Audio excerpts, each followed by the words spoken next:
অন্তর্বর্তী সরকারের প্রধান উপদেষ্টা অধ্যাপক মোহাম্মদ ইউনূস আয়নাঘর পরিদর্শন করেছেন।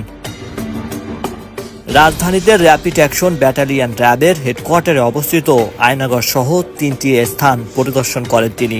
এ সময় সরকারের নির্বাচিত কয়েকটি সংবাদ মাধ্যমের সদস্য ও কয়েকজন ভুক্তভোগী তার সঙ্গে ছিলেন। ক্ষমতাচ্যুত প্রধানমন্ত্রী শেখ হাসিনার আমলে গুমের শিকার ব্যক্তিদের এসব স্থানে আটকে রাখা হতো বলে জানিয়েছেন প্রধান উপদেষ্টার প্রেস সচিব শফিকুল আলম।